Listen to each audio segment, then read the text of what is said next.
Les autres. Voilà, donc tous les jours, nous entendons dire que l'environnement est affaire de tous et que le changement climatique, la préservation de la planète nous concerne tous. Mais tous les jours aussi, ou presque, on entend parler d'exemples d'inégalités fortes par rapport à ces phénomènes, que ce soit entre différents pays du monde ou bien dans un même pays ou même dans une même ville. Donc, les inégalités sociales face à l'environnement remettent en question cette approche unanimiste de l'environnement, ce fameux nous, ce fameux tous. Et en même temps, ces inégalités ne se différencient pas facilement d'autres inégalités sociales et économiques. Donc ici, je vais en effet revoir ces trois catégories d'inégalités. Pour moi, le plus simple est de dire ces inégalités sociales face à l'environnement, mais il y a d'autres termes, il y a socio-environnemental, il y a inégalité écologique, etc. Et tout ça est lié.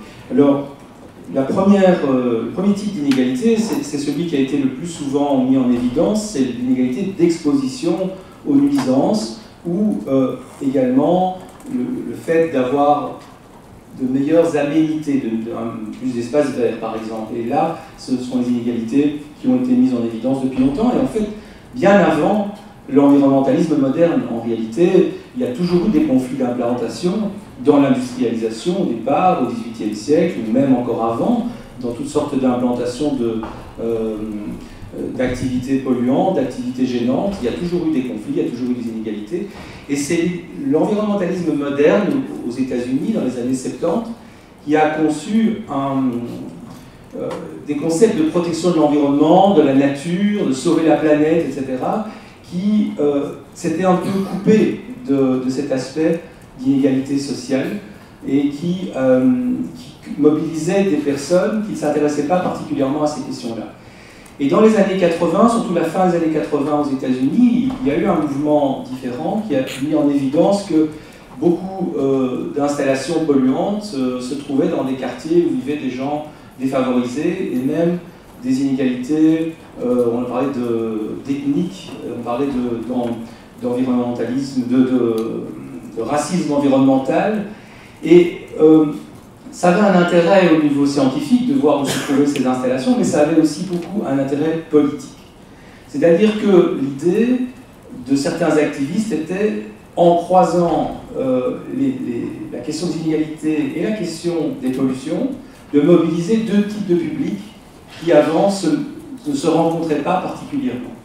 Et ça a permis d'avoir un nouveau type de mobilisation aux États-Unis, ici aussi, dans d'autres pays. Et ça a fonctionné jusqu'à un certain point. Mais ça a des limites, cette convergence. Ça a des limites, et notamment le fait que des publics très défavorisés, des catégories très défavorisées, parfois se satisfont, entre guillemets, de pollution, parce qu'elles craignent que si on ferme des installations, à ce moment-là, on se retrouve avec du chômage, on se retrouve avec des impacts économiques encore plus grands. Et donc il est assez malheureux de voir que dans le monde et en Europe, il y a un certain nombre de gens ou de syndicats ou de travailleurs qui vont accepter ces pollutions, donc accepter ces inégalités environnementales, en redoutant en réalité que si on ferme ces activités, on se trouve dans une situation encore pire. Et donc, ça montre les limites du fait de travailler seulement sur les inégalités environnementales et la nécessité de travailler sur le modèle de production et de consommation, qui est destructeur pour l'environnement, qui a beaucoup d'impact, et que là, il y a des changements importants à faire. Alors, le fait de travailler sur ce modèle-là, sur ce type d'activité-là, nous amène au deuxième type d'inégalité, c'est celui des inégalités de pollution, en termes de production de pollution. Ça, c'est un type d'inégalité qui n'était pas encore tellement étudié à l'époque où on avait travaillé sur ce livre, et qui maintenant est beaucoup plus présent. Et je pense qu'il est très présent, en tout cas, au niveau international. Vous connaissez ces chiffres pour le climat. Eh bien, 10% de la population mondiale émet 50% des gaz à effet de serre.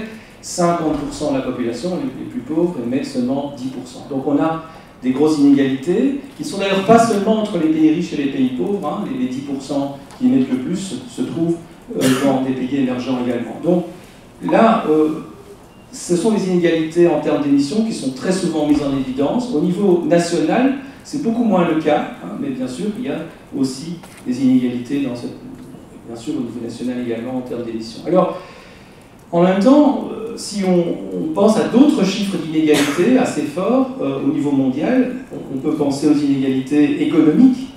Et là, les inégalités économiques sont encore bien plus grandes que celles des inégalités de pollution. Hein. Les chiffres qui circulent, c'est que 8 personnes détiendraient autant de richesses que la moitié la plus pauvre de la population mondiale, donc c'est des inégalités absolument abyssales. Et donc parfois on peut se demander pourquoi il y a une mobilisation assez forte sur le terme de justice climatique et pas sur la justice mondiale tout court, parce que vous avez ces inégalités très grandes. Alors, il y a pas mal de réponses à cette question-là, et une des questions, c'est qu'il faut travailler justement sur vraiment les modes de production, et donc sur la production des impacts sur le climat, etc. Mais je pense qu'il y a une autre raison, enfin c'est une hypothèse en tout cas, c'est que utiliser la catégorie de justice et d'injustice permet de faire entrer davantage les questions environnementales en politique. Les questions environnementales peuvent être assez abstraites, protéger le climat, protéger la nature, mais à partir du moment où on montre que certaines personnes ont plus d'impact sur ça, ou même beaucoup plus d'impact, là on rentre dans une catégorie d'inégalité, d'injustice, d'indignation, qui est plus commune, si vous voulez, au discours politique, plus ancienne en fait, par rapport à des mobilisations. Et donc je crois que c'est une des raisons pour lesquelles ce thème-là se développe. Et enfin, puisque je citais la politique, eh bien, il y a donc, comme Tom Boehler le disait, il y a le fait que des politiques liées à l'environnement, liées au climat, à l'énergie, doivent tenir compte également de ces inégalités. Et c'est très difficile, en fait. C'est très difficile dans nos sociétés, parce que les sociétés sont très, très bloquées, il y a une grande difficulté à amener des changements, parce qu'il y a des réactions de tous côtés. Or, les changements qui devraient être amenés, en particulier pour le climat, sont des changements assez profonds. Et donc, il y a des réactions qui bloquent ces changements. Et un exemple, je trouve, quand même assez clair, c'est le fait de faire glisser la taxation de l'emploi sur l'environnement. Aujourd'hui, on a une taxation sur l'emploi qui est forte et une taxation sur les pollutions qui est faible. Et donc, taxer moins l'emploi serait favorable à l'emploi, favorable à l'activité humaine, mais taxer davantage les pollutions serait aussi favorable. Donc on aurait un double dividende, et les politiques européennes revendiquent ça depuis plus de 10 ans, de faire ce glissement. Et les politiques n'arrivent pas à faire ce glissement. Au niveau européen, en fait, on n'a pas progressé justement en 10 ans dans ce sens-là, alors que c'est montré comme étant une voie très importante. Et une des raisons, je pense que c'est la principale raison, ce sont les blocages, parce que dès qu'il va y avoir un changement, on va dire qu'il y a une inégalité à tel endroit, il va y avoir une revendication de tel ou tel. Et malheureusement, ce qui se passe, c'est que assez souvent, la politique étant bloquée, ça va être un choc extérieur qui va provoquer alors des réactions, que ce soit le prix du pétrole, que ce soit des problèmes d'accidents environnementaux ou de catastrophes climatiques.